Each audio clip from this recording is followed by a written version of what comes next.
हरे नमः। धर्माचा जणू मूर्तिमान पुतळा भासे जना भूवरी दीक्षा देऊनी जो जगतिया बद्धासहो उद्धरी वाणीने वदता भागवती कथा व्यासा प्रति भासला तो हा गुरु श्री जनार्दन असा पाटांगणी शोभला। सद्गुरुनाथ महाराज की जय। हरे नमः। व्यासोवाच अस्त्वेव मे सर्वमिदं त्वयोक्तं तथापि नात्मा परितुष्यते मे तन्मूलमव्यक्तमगाधबोधं पृच्छामहे त्वात्मभवात्मभूतम्। भगवान वेदव्यास वर्णन करून सांगू लागले आणि सूत शौनकादिकाला सांगतात आणि इकडे प्रत्यक्ष नारद हे व्यासांशी संवाद करू लागलेले आहेत। व्यास महर्षी म्हणतात, हे नारदा, तुम्ही ज्ञानी आहात, सर्वत्र संचार करणारे आहात आणि सगळ्या प्रकारच्या योग, त्याचप्रमाणे स्मरण, निधिध्यासन यांनी भगवंताशी तद्रूपता पावलेली आहात। तेव्हा तुम्ही मला माझ्यातलं न्यून काय आहे ते सांगा। तुम्हीच सांगा की माझ्यामध्ये काय कमी आहे, मी काय केलं नाही की ज्यामुळं मला अंतःकरणामध्ये अपूर्णता जाणवते, मी काहीतरी कमी असं मला वाटतं, न्यूनता वाटते, हे काय कारण असेल सांगा बरं। असं म्हटल्याबरोबर नारद मोठ्या मृदू भाषेमध्ये हसत हसत बोलू लागले। भवतानुदित प्रायम यशो भगवतो मलम। अरे महर्षी व्यास, तुम्ही सगळं काही केलं हे मी जाणतो, तुम्हालाही माहित आहे, पण तुम्ही एक गोष्ट केली नाही। कोणती? भवतानुदित प्रायम। तुम्ही भगवंताचे यश, अमल कीर्ती असलेलं भगवंताचं गुणवर्णन हे प्रायः केलं नाही। या ठिकाणी प्रायम शब्द वापरलाय। भवतानुदित प्रायम यशो भगवतो मलम।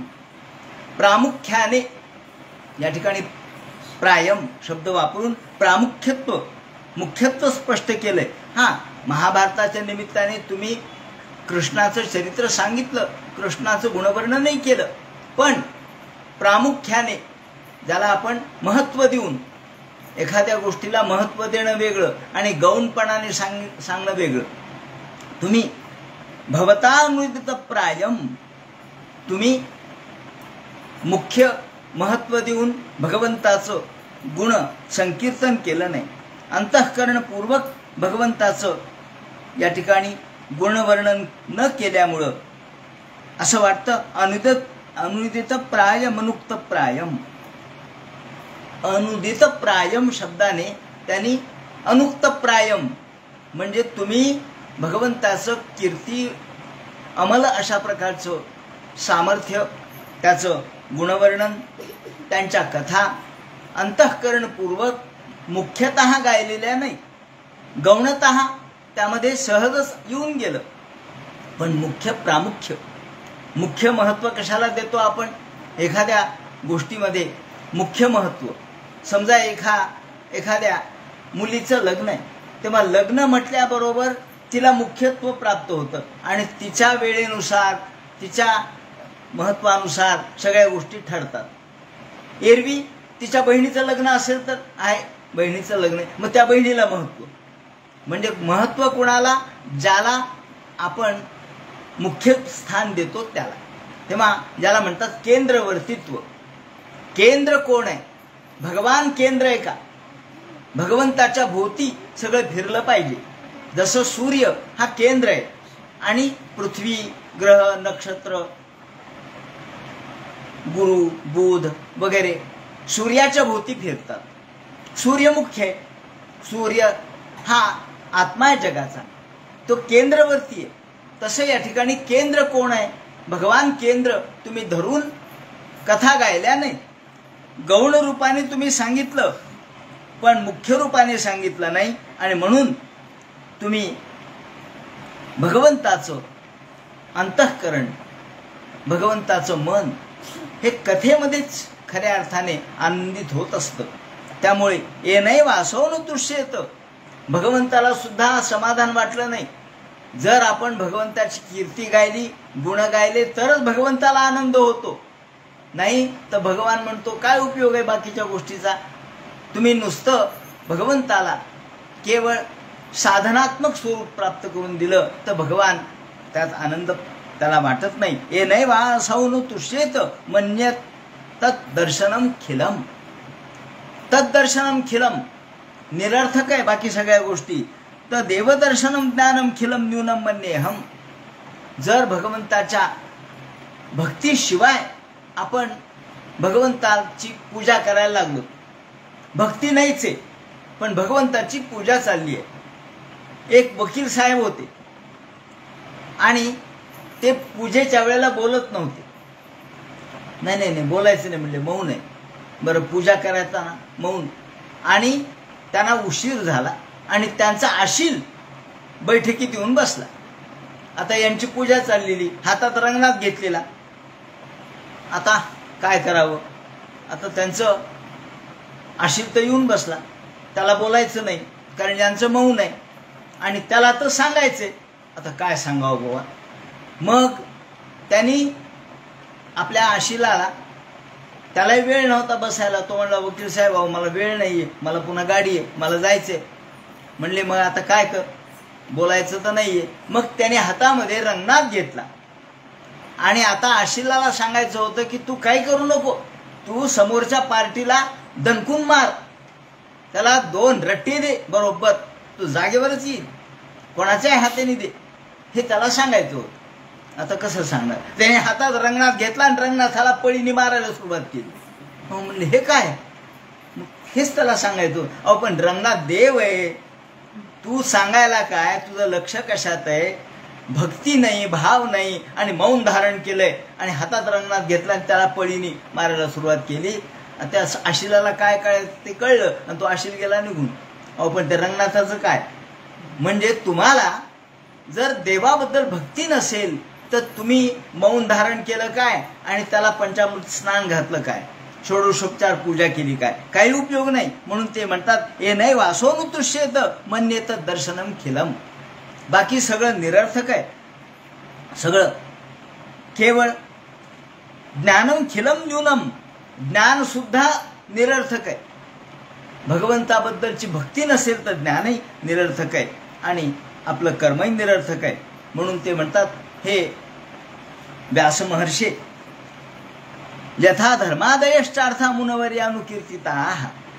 तुम्ही धर्म सांगितला. ते म्हणले हो मी सगळं सांगितलं. राजधर्म सांगितला, पुत्रधर्म सांगितला, पत्नी धर्म सांगितला, त्याचप्रमाणे पितृधर्म सांगितला, संसार धर्म सांगितला. ते म्हणले हो हे सगळं सांगितलं पण भगवंताच्या कथा तुम्ही गायल्या नाही. न तथा वासुदेवस्य महिमा हनुवर्णिता. भगवंताच्या कथा गाथा तुम्ही वर्णन केलं नाही. आणि जर हे केलं नसेल तर हे सगळं निरर्थक आहे. तुम्ही सगळं काय काय सांगितलं, तुम्ही लोकांना कशा पद्धतीने संसार करावा सांगितला, प्रवृत्ती मार्ग सांगितला, पण प्रवृत्ती मार्ग तर सहजच आहे हो. अहो हे सांगायची गरज नाहीये. काय सांगायची गरज नाही. एखादा मुलगा आहे लहान, त्याला खेळ म्हणून सांगायची गरज आहे का. अहो तो खेळायची त्याची प्रवृत्तीच आहे, त्याला खेळ म्हणून सांगायची गरज नाही. सहज प्रवृत्ती खेळण्याची आहे. बालस्तावत क्रीडासक्त. लहान मुलगा हा क्रीडासक्तच असतो. तरुणाला तरुणीवर प्रेम कर म्हणून सांगायची गरज नाही. तरुणस्तावत तरुणी रक्त. ती सहज स्वभाव आहे. पाण्याचा स्वभावच निम्न मार्गाकडे जाण्याचा आहे, खाली जाण्याचा आहे. पाण्याला खाली जा म्हणून सांगायची गरज लागत नाही का. पाण्याचा स्वभावच खाली जाण्याचा आहे. हा नळाच्या योजनेने आपल्याला ते वर आणावं लागतं, त्यासाठी योजना करावी लागते, मग ते वरती जातं. पण सहज पाणी खालीच जाणार आहे. तसं माणसाची प्रवृत्ती सहजच ही संसाराकडेच आहे. संसार करा म्हणून सांगायची गरज नाही. म्हणून ते म्हणतात की तुम्ही जे सांगितलं ते सगळं संसारच सांगितला, ते सांगायची काहीच गरज नाहीये. जे सांगितलं ते सहज स्वाभाविक धर्म असल्यामुळं लोके व्यवाया मिषमद्य सेवा नित्यास्तु जंतुर नाही तत्र चोदना.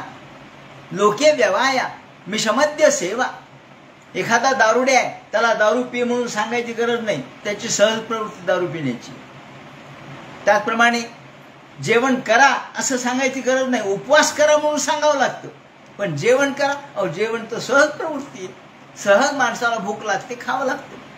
पण नाही आज उपवास आहे, आज काही खायचंय, निराहार आहे, मग हे सांगावं लागतं. आज निराहार करा, श्रावण महिन्यामध्ये निदान सोमवार करा, एकादशा करा, सांगावं लागतं. पण जेवण करा म्हणून सांगावं लागत नाही का? ती सहज प्रवृत्ती आहे. आणि तुम्ही तर प्रवृत्तीच सांगितली लोकांना. तुम्ही सांगितलं यज्ञ करा, अहो यज्ञ का? तर तुम्हाला स्वर्ग मिळेल, म्हणजे ती प्रवृत्तीच सांगितली तुम्ही. तुम्ही लग्न कर म्हणून सांगितलं, तुमच्या मुलाला सुद्धा तुम्ही मागं लागलात, लग्न कर लग्न कर. अहो लग्न कर हे सांगायची गरज नाही, ती सहज प्रवृत्ती आहे. त्यासाठी मुद्दाम लोकांच्या मागे लावायची गरज नाही. म्हणून ते म्हणतात लोके व्यवाया मिषमद्य सेवा नित्यास्तु जंतुर नाही तत्र चोदना. तुम्ही जो धर्म सांगितला तो आचार प्रधान धर्म सांगितला, तो तत्व प्रधान धर्म सांगताना निवृत्ती तुम्ही सांगितली नाही, तुम्ही प्रवृत्तीच फक्त सांगितली. आणि त्यामुळं या प्रवृत्तीमुळं लोक केवळ संसारच करू लागले, केवळ संसाराच्याच नादी लागले. त्यामुळं भगवंताची कथा तुम्ही अंतःकरणपूर्वक गायली नाही. नयत वचश्चित्र पदम हरेर यशो. भगवंताचं यश, भगवंताची कीर्ती ज्यामध्ये नाही, ज्या गीतामध्ये भगवंताचं नाव नाही, ज्या काव्यामध्ये भगवंताचं नाव नाही, ज्या कथेत भगवंताचा उल्लेख नाही, ते सगळं निरर्थक आहे. भगवंत जर असेल त्या नाव कवित्व, जेथं भगवंत प्रगटे त्या नाव कवित्व. रामदास स्वामींनी म्हटलंय, ज्या काव्यामध्ये भगवंत प्रगट होतो त्याला कविता म्हणावं. काव्य कशाला म्हणतात? उष्ट्या पत्रावळी करून या गोळा दाखविती कळा कवित्वाची. तुकाराम महाराजांनी म्हटलंय. अहो लोकांचे 4 शब्द घ्यायचे ना आपण जोडायचे म्हणजे काय काव्य झालं का? त्यात भगवंताचं वर्णन कुठं आलं? जर त्यामध्ये भगवंत नसेल तर हे सगळं निरर्थक आहे. तुम्ही सगळ्या गोष्टी सांगितल्या, धर्म अर्थ काम याचं महत्त्व सांगितलं, पण हे सगळं प्रवृत्तिकारक होतं. त्यामध्ये जगाला पवित्र करण्याची शक्ती नाहीये. भगवंताच्या नावात सगळ्या जगाला पवित्र करण्याची शक्ती आहे. नयत वचश्चित्र पदम यशेर हरेर यशो. ज्या पदामध्ये ज्या भगवंताचं नाव नसेल, ज्या काव्यामध्ये ज्या ठिकाणी भगवंत नसेल ती निरर्थक आहे. म्हणून भगवंत या सगळ्याचं सार आहे. आपण जसं म्हणतो एखाद्या आंब्यामध्ये जर रस नसेल तर मग त्या आंब्याला काय महत्त्व आलं? काहीच नाही. अहो रस पाहिजे. कुठल्याही गोष्टीत रस असेल तर त्याला महत्त्व आहे. गाणं निरस असेल तर ऐकायला कोण येईल? गाण्यामध्ये रस पाहिजे, फळामध्ये रस पाहिजे, अन्नामध्येही सत्व पाहिजे. तसं हे जसं सत्वगुण अन्नामध्ये पाहिजे, रस प्रधानता रस आपल्या फळामध्ये पाहिजे, तसं जीवनामध्ये किंवा काव्यामध्ये जर रस निर्माण करायचा झाला तर भगवंत असेल तर रस निर्माण होईल, नाहीतर रस निर्माण होणार नाही. म्हणून ते म्हणतात मथुरानाथस्य नाम यद्गीतम. हे सगळं गोड आहे, मधु मधुरा. ते म्हणतात की सीतापि मधुरैव.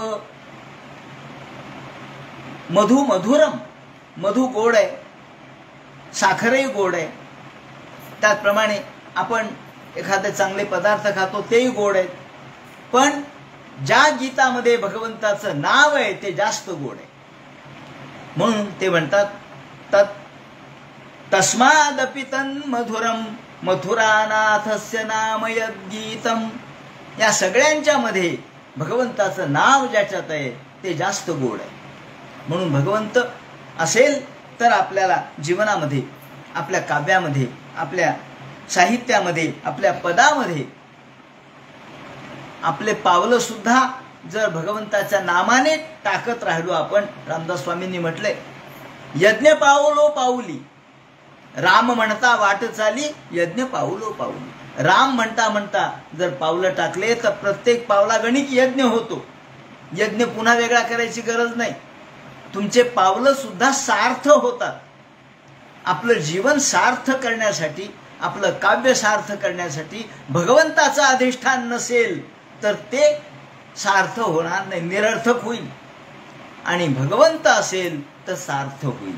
म्हणून नयत वचश्चित्र पदम, भगवंताचं ज्यामध्ये काव्य भगवंताच्या नावाशिवाय असेल तर ते तद्वायसम तीर्थमुशंती मानस. हे म्हणतात हे वायस तीर्थ आहे. वायस म्हणजे कावळा. कावळ्याचं तीर्थ म्हणजे काय हो? अहो गटार, दुसरं काय? गटार म्हणजे गटारीतलं पाणी हे कुणी शुद्ध मानेल का? गटारीतलं पाणी कुणी पवित्र मानेल का?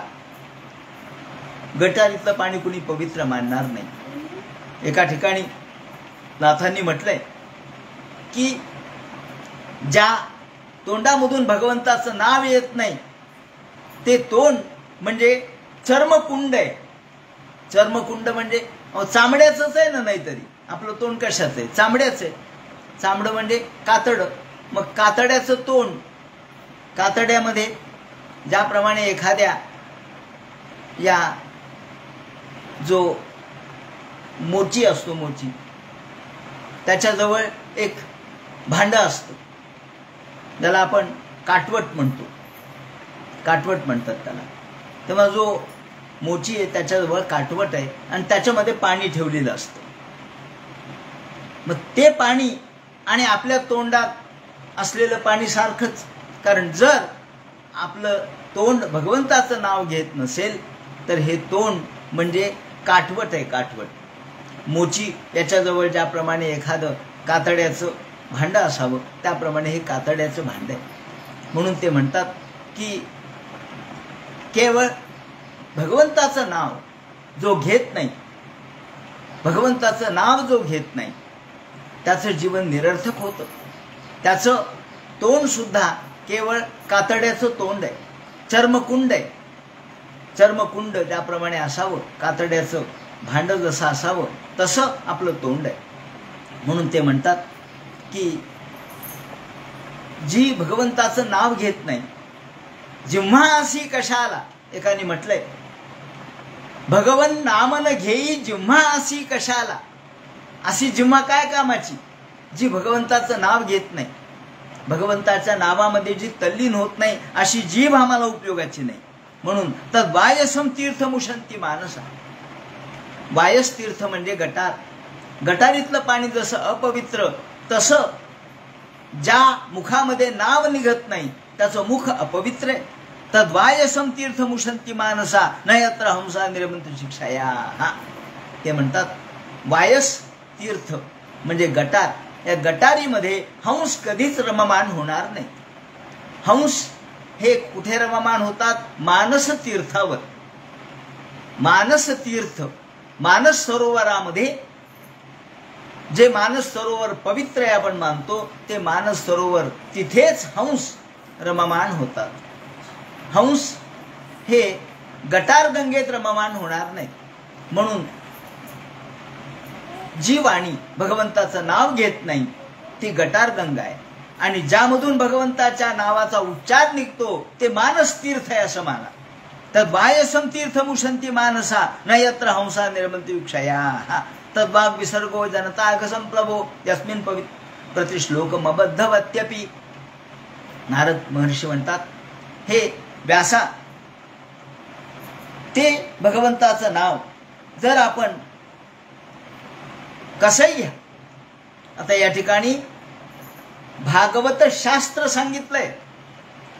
भागवत शास्त्र काय आहे, भागवत धर्म काय आहे, तो नारदाच्या तोंडून व्यासांच्या मनामध्ये या ठिकाणी त्यांनी आपल्या प्रगट करण्याने, आपल्या उच्चाराने प्रगट केलेला आहे की भागवत धर्म कोणता आहे. भागवत धर्म हा आहे की भगवंताचं नामस्मरण तुम्ही केलं पाहिजे, भगवंताची कथा गाथा गायली पाहिजे. मग एखादा प्रश्न विचारील, अहो आम्ही भगवंताचं नाव घ्यायची आमची इच्छा आहे, पण काय करावं, आम्हाला राम म्हणताच येत नाही, आम्ही लामच म्हणतो, रचा उच्चारच जमत नाही. ते म्हणतात तद्वाग विसर्गो जनताघ विप्लवो यस्मिन् प्रतिश्लोक मबद्धवत्यपि नामान्यनंत शेषोंकितानि यत् शृण्वन्ति गायन्ति गृह्णन्ति साधवाः. हे पूर्ण भागवत शास्त्र आहे, एकाच श्लोकामध्ये दिलेलं भागवत शास्त्र आहे. कोणतं की तद्वाग विसर्गो जनताघ विप्लवो. जनताघ विप्लवो, जनतेचं अघ म्हणजे पाप नष्ट करण्याचं सामर्थ्य भगवंताच्या नावात आहे. मग ते नाव कसंही असो, यस्मिन् प्रतिश्लोक मबद्धवत्यपि. ते म्हणतात भगवंताचं नावच असं आहे की ते उलट घेतलं तरी तो परिणाम करतं, ते सरळ घेतलं तरी परिणाम करतं, ते रागाने घेतलं तरी परिणाम करतं, लोभाने घेतलं तरी परिणाम करतं. का? ते म्हणतात तद्वाग विसर्गो जनताघ विप्लवो. समाजाचं अघ, समाजाचं पाप नष्ट करण्याचं सामर्थ्य भगवंताच्या नावातच आहे.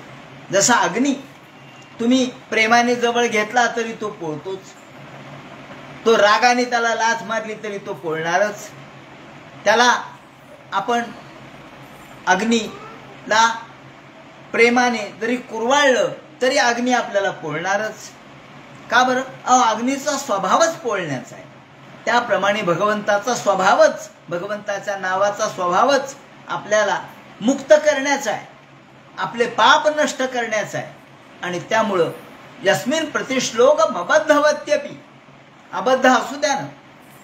आपण बघतो भजन करतात लोक, ठाल विठ्ठाल विठ्ठाल विठ्ठाल विठ्ठाल. याच्या आधी सुरुवातीला ठाल पासून सुरुवात केली. ठाल म्हणजे काय हो? ठाल म्हणजे काय? विठ्ठल आहे का? हा, विठ्ठल ठीक आहे, पण विठ्ठलच्या ऐवजी तुम्ही विठ्ठाल म्हणलात, ते म्हणतात चालतं का हो? विठ्ठाल कसं काय चालतं?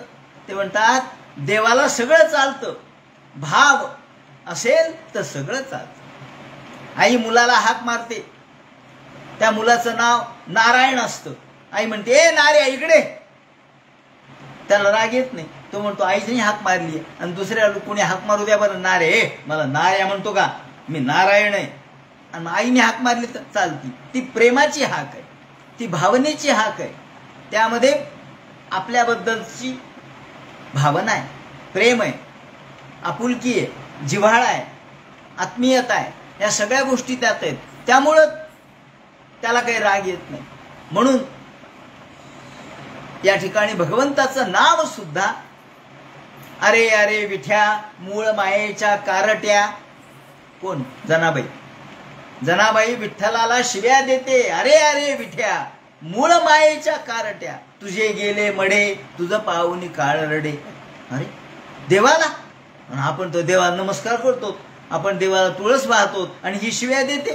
ती म्हणते तेवढा अधिकार लागतो, तेवढा अधिकार लागतो, शिव्या द्यायचा सुद्धा अधिकार लागतो. आणि ती म्हणते की मी या वेशीमध्ये उभा राहून देवा तुला शिव्या देते. का शिव्या का देते? ती ओव्या गाते, त्या शिव्या सुद्धा ओव्याच होतात. त्याचं कारण त्यांच्यामध्ये असलेला भक्तिभाव.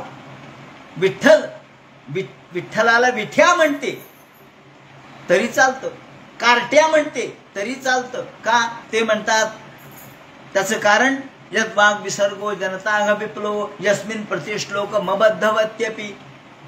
तो शब्द अबद्ध असू द्या.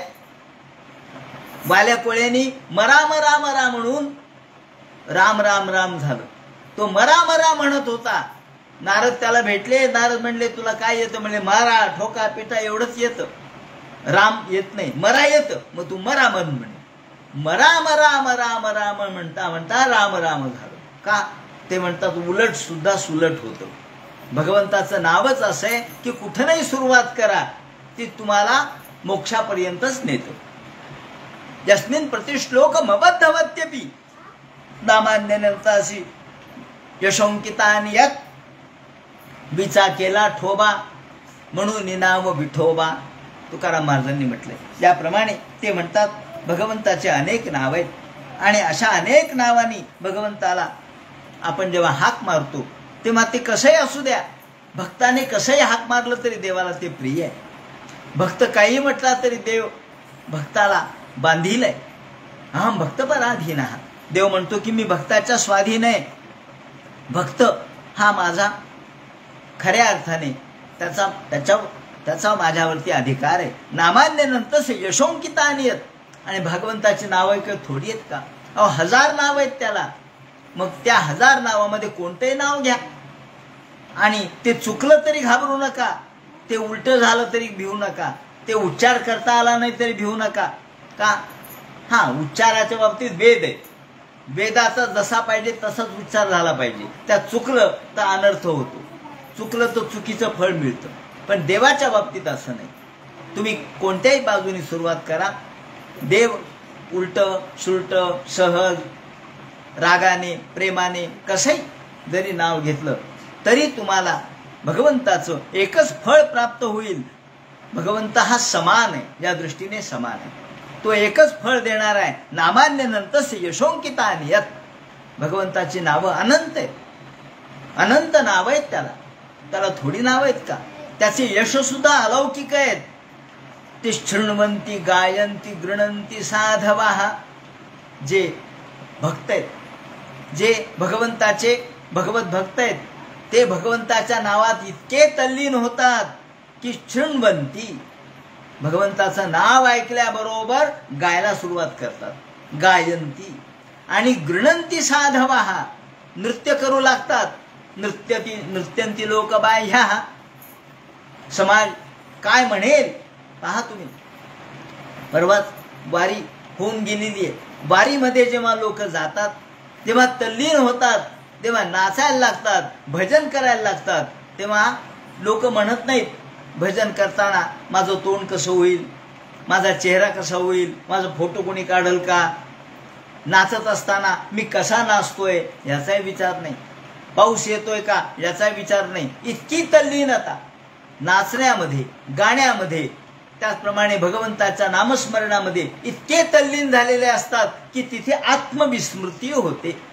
आणि जिथे आत्मविस्मृती होते तिथे भगवंताचा साक्षात्कार आहे. जेव्हा माणूस स्वतःला विसरतो, या ठिकाणी मूळ मुद्दा स्वतःला विसरण्याचा आहे. जेव्हा मी गृहीत धरून सगळे व्यवहार होतात तेव्हा संसार होतो, आणि जेव्हा मी सोडून व्यवहार होतात तेव्हा परमार्थ होतो. तुम्ही मी वजा करा, परमार्थ होईल. मी त्यात मिसळला की संसार होईल. म्हणून आपल्याला जो अहम आहे, जो मी आहे, तो जिथे वजा करता येईल, जिथे त्यातून बाजूला जाता येईल, ते भगवंताचं नाव हे आपल्याला तल्लीन करणार आहे. शृण्वन्ति या ठिकाणी श्रवण कीर्तन, गायंतीमध्ये कीर्तन आलं म्हणजे श्रवण कीर्तन आणि नामस्मरण. गृणन्ति साधवाः असे हे साधू जे भगवंताच्या नामामध्ये तल्लीन होतात. मानसाः सत्वप्रधानेन. ते म्हणतात तद वाग्विसर्ग साचा सौवाग्विसर्गा वाचाः प्रयोगाः जनानां समूहो जनता तस्य अघम. मगाशी मी सांगितल्याप्रमाणे या समाजाचं जे पाप आहे ते नष्ट करण्याचं सामर्थ्य भगवंताच्या एकाच शब्दात आहे, एकाच नावात आहे. म्हणून शृण्वन्ति श्रोतरी सती गृणन्ति आणि अन्यदास्तु स्वयमेव गायन्ति कीर्तयन्ति. ते स्वतःही गातात आणि दुसऱ्यालाही म्हणतात अहो तुम्ही रिकामे काय बसला, गा ना. तुम्ही या ठिकाणी आलात तर तुम्ही सुद्धा गा, तुम्ही सुद्धा भगवंताचं भजन करा, गप्प बसू नका. माणूस 4 लोकात गेलं म्हणजे आपोआपच टाळी वाजवतो, 4 लोकांमध्ये गेलं म्हणजे आपोआपच भजन करतो. तेव्हा भजने सहजा नृणाम. या भजनामध्ये माणूस तल्लीन होतो, भजनामध्ये माणूस एकरूप होतो. आणि अन्यदास्तु स्वयमेव गायन्ति कीर्तयन्ति. स्वतःही गा आणि लोकालाही गाऊ द्या. कीर्तनासी नर हो तुम्ही जागा, कीर्तनासी नर हो तुम्ही जागा, कीर्तनासी नर हो तुम्ही जागा, कीर्तनासी नर हो तुम्ही जागा.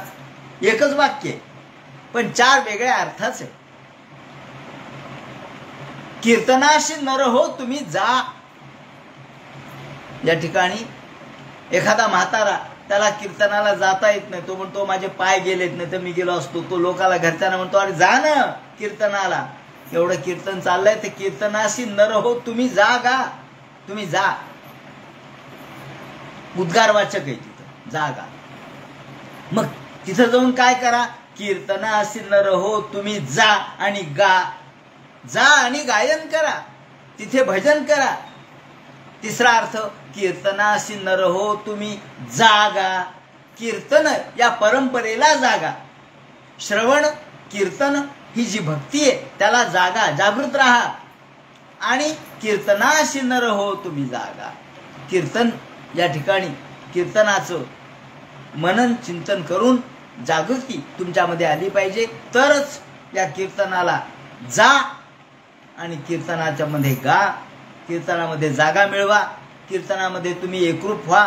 या ठिकाणी असं एखादा जेव्हा सामान्य घरातला गृहस्थ म्हणतो तेव्हा तो देखील तल्लीनच झालेला असतो, तो देखील कीर्तनामध्येच तल्लीन झालेला असतो. म्हणून ते म्हणतात गृणंती साधवा, आपणही गा आणि दुसऱ्यालाही प्रेरित करा. दुसऱ्याला प्रेरणा देणं हे सुद्धा काही कमी नाहीये. दुसऱ्यालाही प्रेरणा दिली पाहिजे, त्यालाही त्याचं पुण्य प्राप्त होतं. कार्तिक महिना आला, आपण सकाळच्या वेळेला काकड्याला उठतो. एखाद्या म्हाताऱ्याला उठणं होत नाही, तो म्हणतो अरे उठा ना काकड्याला. हे म्हणले रोजच्या रोज काय म्हणले या म्हाताऱ्याचं चाललंय, काकड्याला जा काकड्याला जा. एवढी थंडी वाजायली. ते म्हणतात म्हातारा हा जरी अंथरुणावर बसलेला असला तरी मनाने तो काकड्याला गेलेलाच आहे. का तर ज्या अर्थी त्याच्या मनात प्रवृत्ती झाली आहे आणि लोकाला तो प्रवृत्त करतोय, त्या अर्थी त्याला त्याचं पुण्य प्राप्त होतं. म्हणून ते म्हणतात, या ठिकाणी टीकाकारांनी शब्द वापरलाय, अन्यदातु स्वयमेव गायंती कीर्तयंती भक्तिहीनम कर्मम शून्यमेवेती. पण नैष्कर्म्यमप्यच्युत भाववर्जितम न शोभते ज्ञानमलम निरंजनम. ज्ञान सुद्धा भक्ती नसेल तर शोभत नाही. भक्ती असेल तर ज्ञानाला महत्व आहे. नैष्कर्म्यमप्यच्युत भाववर्जितम. या ठिकाणी भागवत धर्माचं सूत्र सांगताना त्यांनी सांगितलंय, नैष्कर्म्यता जरी एखाद्याने प्राप्त केली, पण त्या नैष्कर्म्यतेमध्ये निष्काम कर्मामध्ये जर भगवंताच्या भक्तीचा अनुप्रवेश नसेल, भक्ती जर त्यामध्ये नसेल, तर ते नैष्कर्म्य सुद्धा देवाला आवडत नाही म्हणे. नैष्कर्म्यमप्यच्युत भाववर्जितम अच्युत भाववर्जितम नैष्कर्म्यम अपि. नैष्कर्म्य सुद्धा जर अच्युत भाववर्जित असेल तर न शोभते ज्ञानमलम निरंजनम. ज्ञान सुद्धा असं शोभत नाही. भक्तिहीनम कर्मशून्य मेवैती. ज्यामध्ये ते म्हणतात की नैष्कर्म्यमिती निष्कर्म ब्रह्म तदेका कारत्वा निष्कर्मता रूप नैष्कर्म्यम. ते सुद्धा जर नसेल तर तन्निवर्तकम निरंजनम एवं भूतमपि ज्ञानमच्युते भावो भक्तिर्वर्जितम चेदमत्यर्थम न शोभते. असं ज्ञान सुद्धा शोभत नाही. ज्या ज्ञानामध्ये भक्ती आहे, ज्या नैष्कर्म्यामध्ये भक्ती आहे, अहो कोणावर तरी श्रद्धा पाहिजे, भक्ती पाहिजे, विश्वास पाहिजे. ते नसेल तर हे ज्ञान शोभत नाही, हे ज्ञान निरर्थक होतं. ते म्हणतात नैष्कर्म्यमप्यच्युत भाववर्जितम. अच्युत भाव, भगवंताचा भाव जर त्याच्यात नसेल तर ते निरर्थक आहे. नैष्कर्म्य असलं म्हणून काय झालं, निष्कामता असली म्हणून काय झालं, पण नैष्कर्म्य सुद्धा जर भगवंताच्या भक्तीने युक्त असेल तर ते शोभतं, तर ते योग्य आहे. नाहीतर मग ज्ञान सुद्धा अयोग्य आहे. ज्ञान नुसतं शब्दाचं ज्ञान म्हणजे काय ज्ञान नाही. शब्दाचा खटाटोप म्हणजे ज्ञान नाही. वामन पंडिताचं कालच उदाहरण मी दिलं. वामन पंडित एकदा समर्थ रामदास स्वामींच्याकडे गेले. समर्थ रामदास स्वामी वामन पंडित एकाच काळातले.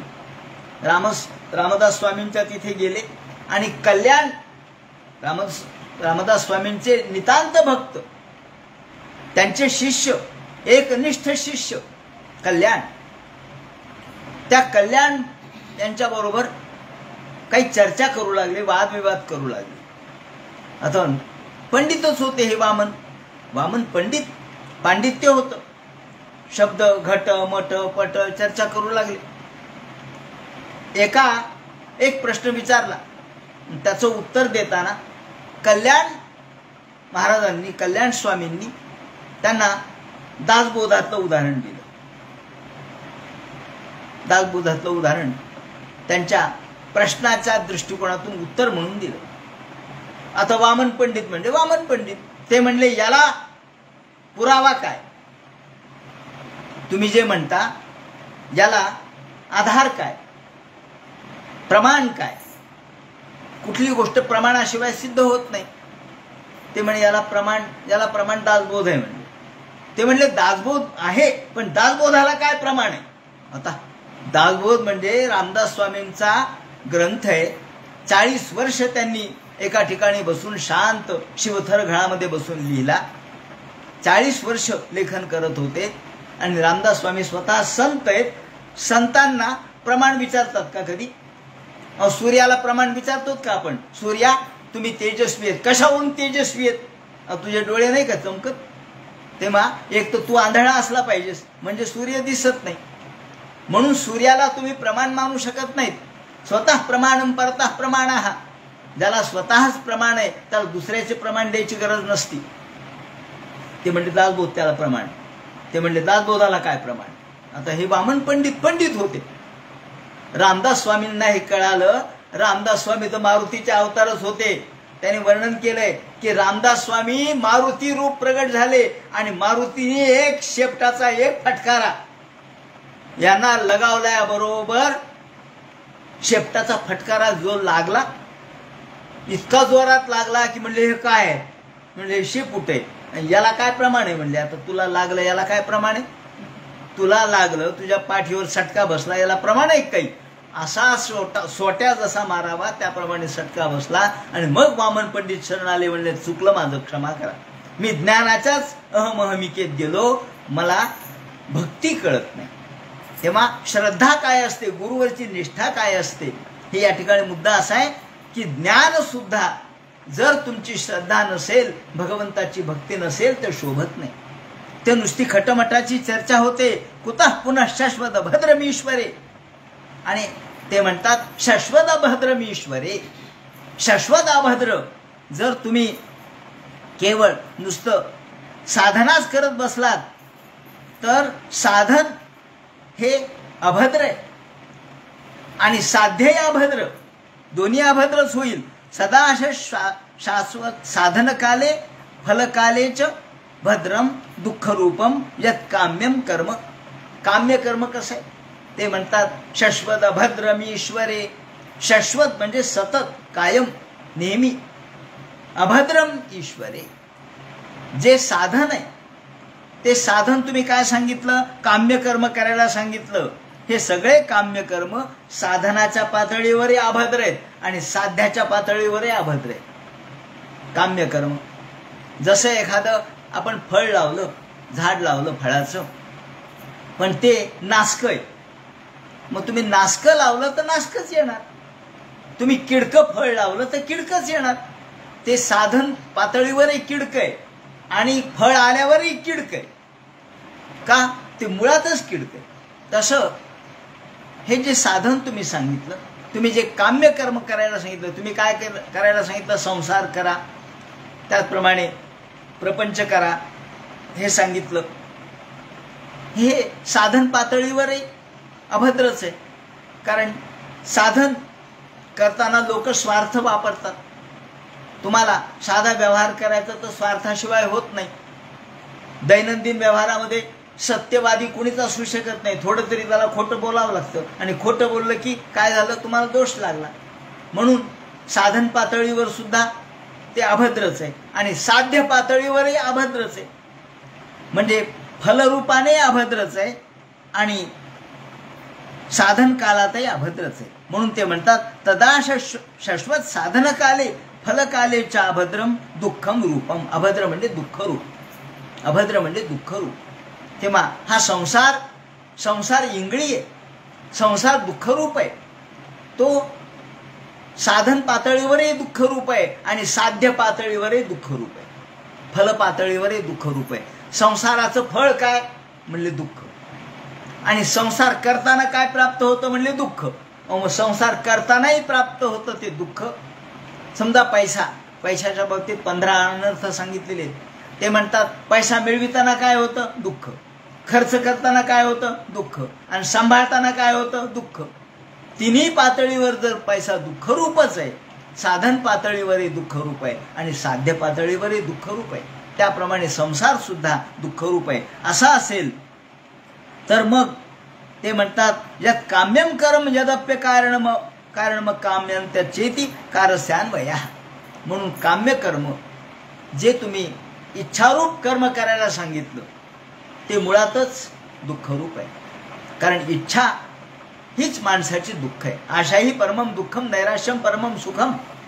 या ठिकाणी पिंगला वेश्या बोलते ते हे आशाही परमम दुःखम नैराश्यम परमम सुखम. ही आशाच माणसाची दुःखरूप आहे. आशेचं बीजच माणसाचं दुःखरूप आहे. जे दुःखरूप बीज असेल तर त्याला येणारं फळ सुखरूप कसं असेल बरं, तेही दुःखरूपच असतं. म्हणून ते म्हणतात की तुम्ही जे सांगितलं आतापर्यंत लोकांना ते सगळं दुःखरूप होतं. त्यामुळं हे नारद म्हणतात तुम्ही जे लोकांना धर्म म्हणून सांगितला तो धर्म नव्हता, तो कर्म जे म्हणून सांगितलं ते कर्मापेक्षा कर्माच्या गहनतेमध्येच लोक अडकले आणि त्यामुळे हे सगळं दुःखरूप झालं. आणि त्या दृष्टीने लोकांना केवळ रोचना, केवळ कामापुरता धर्म तुम्ही सांगितला, प्रवृत्तिकारक धर्म सांगितला, जाहिरातबाजी फक्त केली, पण तुम्ही खऱ्या अर्थाने जो निवृत्ती धर्म आहे तो सांगितला नाही. म्हणून ते म्हणतात की हे व्यासा अथो महाभागवत भवान ममोघदृक्. आपण जे या ठिकाणी सांगितलं उरुक्रमस्य अखिल बंध मुक्तये समाधीना स्मरतम विचेष्टितम. तुम्ही भगवंताची ही कीर्ती गायली नाही, भगवंताचा धर्म तुम्ही खऱ्या अर्थाने नैष्कर्म्य धर्म सांगितला नाही आणि भगवंताची भक्ती सांगितली नाही. त्यामुळं तुम्हाला समाधान प्राप्त होऊ शकत नाही आणि अंतःकरणामध्ये जी न्यूनता आहे ती त्यातून निर्माण झालेली आहे. म्हणून ते म्हणतात हे व्यास महर्षी अथो महाभाग भवान अमोघदृक्. अमोघदृक् हे कसे होते, अमोघ दृष्टीचे होते. त्यांची दृष्टी वाया जाणारी नव्हती. त्यांनी जे सांगितलं ते बरोबर होतं. जो या ठिकाणी जे निदान केलेलं होतं ते इतकं योग्य होतं की आता बरोबर रोगाचं मूळ कळालं. रोगाचं मूळ काय आहे ते कळलं पाहिजे, म्हणून निदानम परिवर्जनम असं म्हटलंय. त्याप्रमाणे हे निदान त्यांना कळालं. त्यांनी अंतःकरणामध्ये अमोघ यथार्थ दृक्, अमोघ शब्दाचा अर्थ यथार्थ सांगितलाय. का वाया न जाणारी अशी नारदाची दृष्टी होती. त्यामुळे त्यांनी सांगितलं उरुक्रमस्य अखिल बंध मुक्तये समाधीना नुस्मरतात विचेष्टितम. म्हणून हे व्यास महर्षी तुम्ही भगवंताची लीला अंतःकरणपूर्वक गा, तुमच्या अंतःकरणाला समाधान प्राप्त होईल. यद्वाक्य तो धर्म इति तर स्थितो न मन्यते तस् निवारण जना. तुम्ही जो धर्म सांगितला तो धर्म केवळ प्रवृत्तिकारक धर्म होता. तो खऱ्या अर्थाने समाजाला भोगा म्हणून सांगायची गरज नाही. भोग ही माणसाची सहज प्रवृत्ती आहे. त्याग सांगितला पाहिजे. तुम्ही त्याग सांगायला पाहिजे होता, तो तुम्ही सांगितला नाही. म्हणून यद वाक्य तो धर्म इति तर स्थितो न मन्यते तसे निवारण जना. याप्रमाणे ते म्हणतात. आणि मग विचक्षणोस्यार्हति वेद तुम विभो रणंत पारस्य निवृत्ती तत्सुखम. निवृत्तिकारक धर्म तुम्ही सांगा. निवृत्तिकारक धर्म सांगितला तर त्यातून सुख प्राप्त होईल. आणि त्यामुळं त्यक्त्वा स्वधर्मम चरणांबुजम हरेर भजन पक्वोथ पते तयोदेती. यत्र याप्रमाणे तुम्ही हे कशामुळे सांगायचंय तर इथून पुढे तर लभ्यते दुःख बदन्य सुखम कालेन सर्वत्र गभीर रमहसा. काळाचा प्रवाह असा आहे की या काळाच्या प्रवाहातून आपण लवकर समाजाला जर बाहेर काढायचं झालं, मुक्त करायचं झालं, तर भगवंताच्या कथा आणि गाथेशिवाय पर्याय नाही. त्यामुळं तुम्ही स्वधर्म म्हणून जे सांगितलं तो स्वधर्म केवळ कर्मकांड सांगितलं, पण कर्मकांड म्हणजे स्वधर्म नव्हे. कर्मकांडामध्ये इतकी अवघड गोष्ट आहे की आपण एक एक गोष्टी कर्मकांडामध्ये आपण अडकलो तर त्या कर्मातून बाहेरच येता येत नाही. त्या ठिकाणी रामदास स्वामींनी म्हटलंय ना, आपण इच्छित असलेलं कर्म काही घडत नाही आपल्या हातून, आणि जे कर्म घडतं त्याचं फळही नीट प्राप्त होत नाही. त्यामुळं यथासांग कर्म ते काही घडेना, आणि जे कर्म करतो त्याचं फळ पदरी पडत नाही. त्यामुळं यथासांग योग्य अशा पद्धतीच्या कर्मापेक्षा तुम्ही स्वधर्म म्हणून भगवंताच्या रतीचा, भगवंताच्या भक्तीचा तुम्ही उच्चार करायला पाहिजे होता, ते तुम्ही केलं नाही. त्यामुळं हे सगळं दुःखवत झालं, तुमच्या अंतःकरणाला सुद्धा त्यातून दुःख प्राप्त झालं. म्हणून हे व्यासा स्मरण मुकुंदांघ्रू पगुहनम पुनर्व्याहातुमिच्छे नरसक हो येता. तुम्ही भगवंताच्या गुणानुवादनाचं या ठिकाणी अनुस्मरण करा, त्याचं चिंतन करा की ज्यामुळं समाजही मुक्त होईल आणि तुम्हालाही आनंद प्राप्त होईल. आणि हे सांगत असताना ते म्हणतात, हे व्यास महर्षी, तुम्हाला मी माझ्या कथेपासूनच सुरुवात करतो. मला कशा पद्धतीने माझ्या जीवनात बदल झाला, मी हे कुठून शिकलो, किंवा माझ्यामध्ये सुद्धा हे परिवर्तन कसं झालं हे मी तुला सांगतो. हे गुणानुवर्णातून मी कसा मुक्त झालो. अहंपुरा अतीत भवे भवेन मुने दास्यास्तु कस्य अश्व वेदवादिना. मी माझी कथा तुला सांगतो असं म्हणून या ठिकाणी नारद महर्षी आपलं पूर्वचरित्र सांगायला सुरुवात करतात. व्यास महर्षींना नारद आपलं पूर्वचरित्र सांगतात. पूर्व मी कोण होतो, मी या ठिकाणी भगवत भक्त कसा झालो ते सांगायला सुरुवात करतात. नारदाची जी पूर्वकथा आहे, नारदाचं जे चरित्र आहे, वेगवेगळ्या पुराणांच्या मध्ये आलेलं आहे. भागवत पुराणाच्या अनुषंगाने तर ते आपण पाहणारच आहोत, पण ब्रह्मवैवर्त पुराणामध्ये नारद हे भगवंताच्या कंठापासून झाले म्हणून सांगितलेले आहे. सुरुवातीला ब्रह्मवैवर्त पुराण, ज्या ब्रह्मवैवर्त पुराणामध्ये असं सांगण्यात आलं की नारद हे कंठापासून झाले ब्रह्मदेवाच्या. हे नंतरचा जो जन्म आहे तिसरा, तो उत्संगात नारदान जज्ञे, नंतर तो मांडीपासून झालाय. पण एका युगामध्ये ब्रह्मदेवाच्या कंठापासून झाल्याबरोबर नारद उभे राहिले. ब्रह्मदेव त्यांना म्हणाले, संतती निर्माण करा. नारदाने नकार दिला, एकदम नकार दिला. आता कोणाला नाही म्हणलं की राग येतो. ब्रह्मदेवाला राग आला. ते म्हणले, अरे मी तुला सांगतो गृहस्थाश्रम स्वीकारून तू नाही म्हणतोस, तुला मी शापून या ठिकाणी दुसरा जन्म घ्यायला सांग.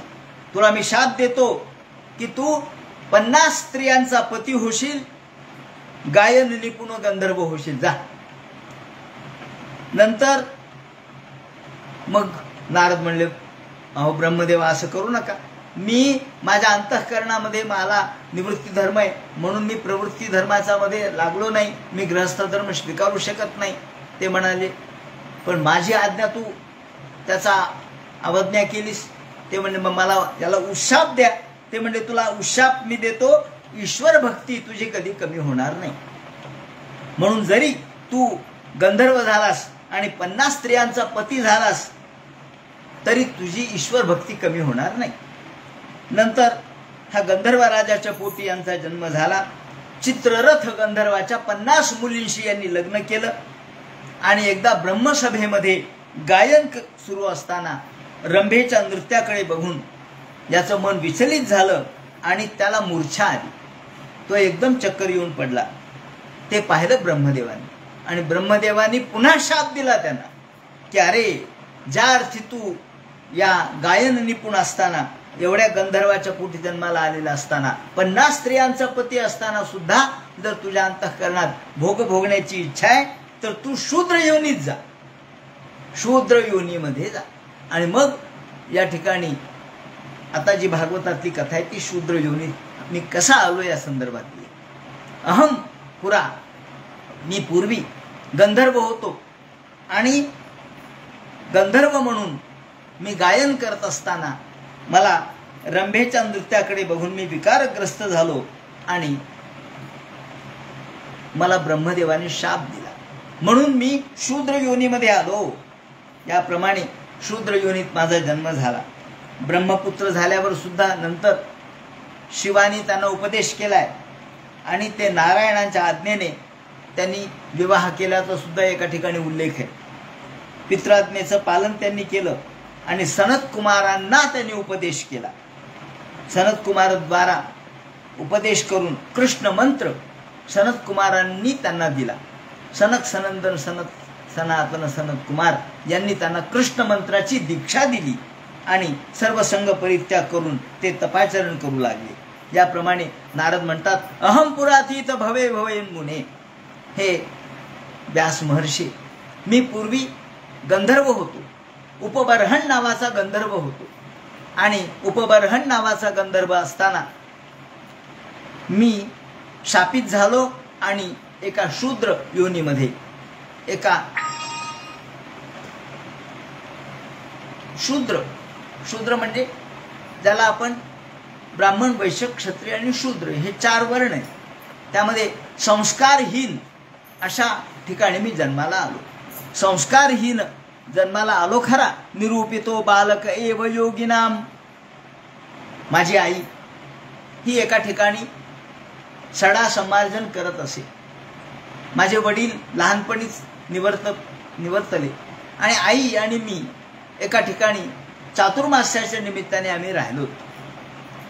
योगिनाम शुश्रूषणे, योग्यांची सेवा करण्यासाठी ती एका चातुर्मास्य व्रताच्या काळात माझी आई आणि मी एका मंदिरामध्ये राहत होतो. प्रावृषी म्हणजे पावसाच्या काळात, अर्थात या चातुर्मास्याच्या काळात पावसाळ्यामध्ये. आणि त्यावेळेला मी लहान होतो, माझं वय लहान होतं, 4-5 वर्षाचं माझं वय. चापलेर भके, मी मोठा खेळण्यामध्ये प्रवीण होतो, पळापळी करत होतो, चपल होतो, पण क्रीडामुखे खेळण्यामध्ये माझं लक्ष होतं. वय लहान होतं, खेळण्यात लक्ष होतं, पण आई या चातुर्मास्य व्रतामध्ये या सगळ्या योग्यांची शुश्रूषा सेवा करण्यासाठी तिथं राहत असे. ती सकाळी उठून सडा समार्जन करत असे, रांगोळ्या काढत असे. याप्रमाणे चक्रुः कृपाम यद्यपि तुल्य दर्शना. आणि चातुर्मास्यामध्ये दररोज सकाळी उठावं, सडा समार्जन करावं, मीही तिच्या मागे करावं. आणि मी या वेळेला शुश्रूषमाणे मुनयोल्प भाषिणी, ती जास्त बोलत नव्हती, अल्पभाषिणी, कोणाशी बोलत नव्हती, चालत नव्हती, केवळ आपलं काम करावं, शांततेने ऐकावं. उच्चिष्ठ लेपानन पान मोदित्या. त्या ठिकाणी त्याच चातुर्मास्यामध्ये राहत असताना ब्राह्मणांचं किंवा योग्यांचं खानपान झाल्यानंतर, जेवण झाल्यानंतर उरलेलं आपण खावं. आणि त्याचप्रमाणे भुंजे ततस्पाद किलबिषा, त्या ठिकाणी तिच्या दैनंदिन अशा पद्धतीचं दररोजचं जीवन चाललेलं. तसंच मी देखील तिच्याबरोबरच भोजन करत असे आणि तिथे राहत असे. असं खूप दिवस झालं. तत्रान्वहम कृष्णकथा प्रगायता. मी जरी लहान होतो, बालक होतो, खेळण्यामध्ये माझं लक्ष होतं, तरी सुद्धा या सर्व लोकांच्या कडून तोंडून मी कथा मात्र ऐकत होतो. त्यांचे जे चातुर्मास्यात कथा चाललेल्या होत्या, कृष्ण कथा प्रगायता, त्या कृष्ण कथा, कृष्ण गाथा, कृष्णाच्या चरित्राच्या मध्ये माझं मन तल्लीन होऊ लागलं. मला आवडू लागल्या त्या कथा, माझ्या मनाला आवडू लागल्या आणि मी श्रद्धेने ते ऐकत होतो. आई ऐकत होती, ता श्रद्धयामेनुपदम विशृण्वतः. त्या कथा आई ऐकत होती, मीही ऐकत होतो. आणि करता करता करता मला कथेबद्दलचं प्रेम निर्माण झालं. भगवंताच्या कथेबद्दल मला आवड निर्माण झाली. पहा, आवड कशी निर्माण होती. कालच आपण बघितलं, भक्ती करा म्हणजे भक्ती वाढेल. भक्तीसाठी काय पाहिजे ते म्हणे भक्तीच केली पाहिजे. भक्तीसाठी भक्तीच केली पाहिजे. ही भक्तीची सुरुवात श्रवणापासून आहे. म्हणून श्रवण हा पहिलं त्यांनी सांगितलं. श्रवणम कीर्तनम विष्णू स्मरणम पादसेवनम. श्रवण हे बेसिक आहे, आधारभूत आहे. अधिक म्हणून या कृष्ण कथांचं श्रवण माझ्याकडून घडत गेलं. त्यामध्ये आवड निर्माण झाली, श्रद्धा निर्माण झाली आणि रुची निर्माण झाली. ते म्हणतात भवद रुची ही आवड निर्माण झाली. ही रुची आवड एवं शुद्धेत्वम. ते म्हणतात प्रियम श्रवो यस्य यस्मिन् भगवती लब्ध रुचेर ममास्खलिता. रुची आवड, माणसाला जेव्हा आवड निर्माण होते तेव्हा तो सवड काढतो. कथेची आवड निर्माण झाली की तो यायला लागतो. ययामत्या परे प्रपंचिती ब्रह्मरूपे. आणि मग तस्मिन त्यामध्ये मला आवड निर्माण झाली आणि अशा पद्धतीने चातुर्मास्याचा काळ मोठ्या आनंदात गेला. आणि भगवंताची कथा ऐकावी, त्यांचं गायन करावं. संकीर्त्यमानम मुनिभिर महात्मभिर. मुनी जेव्हा भजन करायचे तेव्हा आम्ही भजन करायचो, आई भजन करायची, मीही भजन करायचो. असं करत करत या ठिकाणी 4 महिन्याचा काळ संपून गेला. आणि त्यानंतर मग हे 4 महिने संपले आणि या ऋषी मुनींनी त्या ठिकाणी आईवर कृपाप्रसाद केला. आईला त्यांनी आशीर्वाद दिला, मलाही आशीर्वाद दिला. आणि या वेळेला अचानक एके दिवशी संध्याकाळी आई गायीची धार काढत असताना तिला सर्पदंश झाला आणि आईचा मृत्यू झाला. आईचा मृत्यू झाला. आता मी एकाकी पडलो, पण एकीकडून मला वाटलं बरं झालं, आईचा पाश माझ्यापासून गेला. आणि म्हणून आता यानंतर नारद हे आपलं पूर्वचरित्र सांगताना आपण कसे फिरलो, वेगवेगळ्या रानात, वनात, उपवनात कसे गेलो आणि भगवंताचं दर्शन आपल्याला कसं झालं आणि शेवटी आपण या जन्माला कसे प्राप्त झालो या संबंधीचं जे विवरण करतील तो सगळा भाग उद्या सांगण्यात येईल. हरे नमः. पुंडलिक वरदे हर विठ्ठल. सीताकांत स्मरण. जय जय राम. पार्वती पते हर हर महादेव. श्री